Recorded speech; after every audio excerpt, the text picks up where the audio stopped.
Terrorists, terrorists, terrorists, terrorists, terrorists, terrorists, the evil terrorists. Terrorism. The words are hypnotically repeated. Terrorism, terrorist, terrorist threat, and of course, believed to be linked to Al-Qaeda. But it's the so-called war on terrorism that's in our faces practically 24/7 as the inescapable focus of our existence. One day, our grandchildren will look back on this time and ask, how was the war on terror won? The entire U.S. ruling class, ruling elite, comes to see terrorism as the preferred means, indeed the only means, to provide social cohesion, to provide an enemy image for the society to keep it together. According to neocon theory from Carl Schmitt, you have to have an enemy image in order to have a society. It's a very dangerous thing, because now it means that the entire social order, the political parties, intellectual life, politics in general, all based on a monstrous myth. Monstrous myth. So there was no network? No. No. Probably not. We invented it. Invention's too strong a term. I think we projected it. We projected our own worst fears, and that what we see is a fantasy that's being created.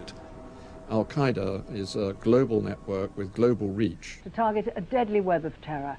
The idea, which is critical to the FBI's prosecution, that bin Laden ran a coherent organisation with operatives and cells all around the world, of which you could be a member, is a myth. There is no Al-Qaeda organisation. There is no international network with a leader, with cadres who will unquestioningly obey orders, with tentacles that stretch out to sleeper cells in America, in Africa, in Europe.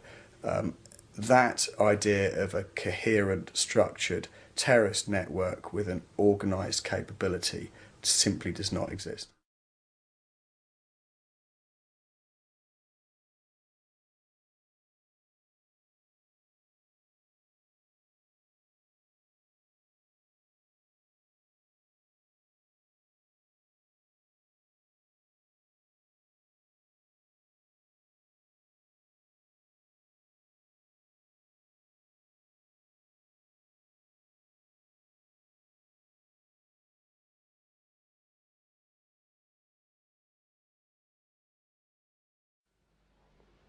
And there are several key mind manipulation techniques which are very, very powerful propaganda tools.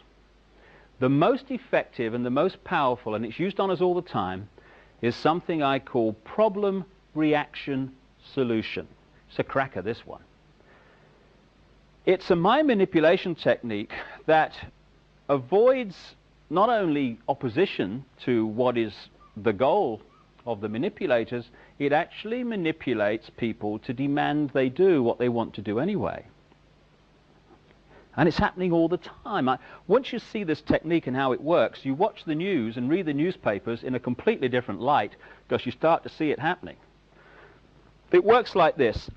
You start by secretly creating a problem in the world and making sure someone else is blamed for it in the public arena, in the public mind. It could be a run on a currency, it could be a government collapse. At its most extreme, it could be a war, because the two world wars in this century were funded, all sides were funded by the same people. Provable.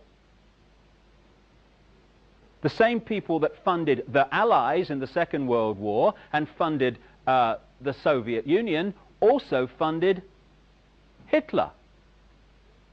Why would they do that? Why would someone want to fund all sides in a war? What is good is a war? Well, first of all, on one level, it makes vast amounts of money if you're lending money to all sides and you're also selling them lots of arms and all that stuff. But the fundamental reason for a war is to change the nature of post-war society.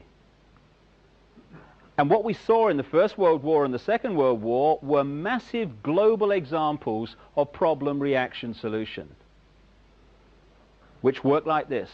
The problem's created secretly. You then use the media, which isn't difficult, to wind up public opinion in relation to your manufactured problem to the point where public opinion utters the classic words, something must be done, this can't go on, which is always followed by, give my power away, what are they going to do about it?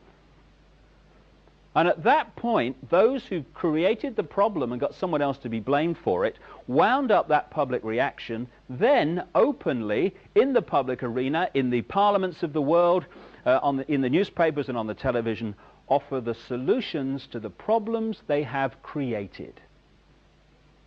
And in doing so, they get vast numbers of people to demand what they want to do anyway.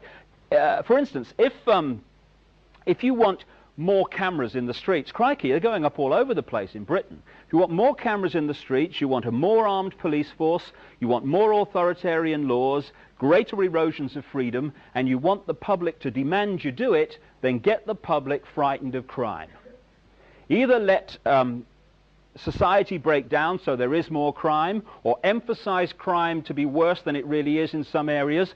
Get people frightened, and the first thing people do when they're in fear about something is they look for someone out there to protect them from what they're frightened of. So, get people frightened that they're going to be burgled, get people frightened they're going to be mugged in the street, and they'll demand you take the freedoms away. They'll demand cameras in the streets and more authoritarian laws. Yeah, there is a war on freedom. And we're being told over and over and over again that we need to support George Bush and we have to support the war in Iraq and we have to support this war on terror and we have to support all these laws that are coming by because, of course, they're all here to protect us. And yet when you look at things like the Patriot Act, this allows the FBI or any law enforcement agency to utilize what they call sneak and peek. They can go into your house when you're not home, and they can go through all of your stuff and without your ever knowing about it.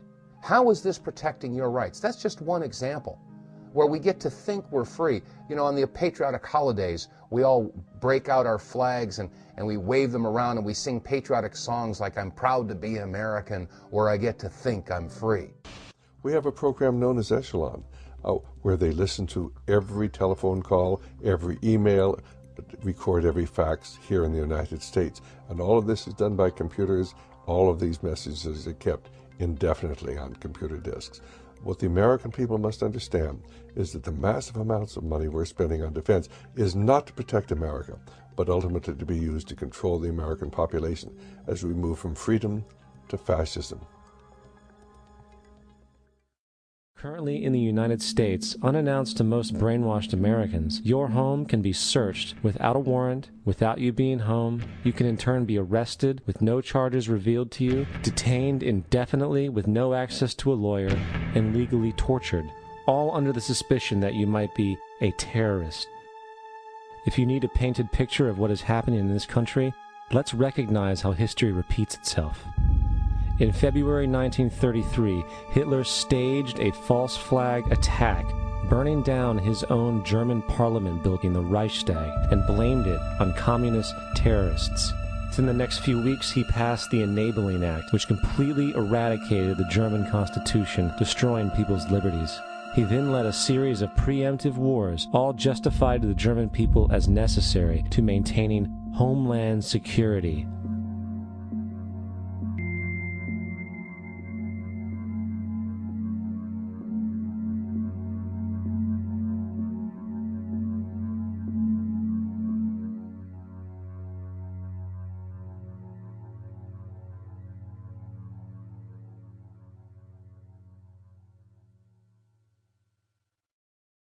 This is Aaron Russo, a filmmaker and former politician. To his left is Nicholas Rockefeller of the infamous Rockefeller banking and business dynasty. After maintaining a close friendship with Nicholas Rockefeller, Aaron eventually ended the relationship, appalled by what he had learned about the Rockefellers and their ambitions. I got a call one day from an attorney woman I knew, and she said, would you like to meet one of the Rockefellers? I said, sure, I'd love to. And we became friends, and he began to divulge a lot of things to me. So he said to me one night, he said that there's going to be an event there, and out of that event, you're going to see we're going to go into Afghanistan. So so we could run pipelines from the Caspian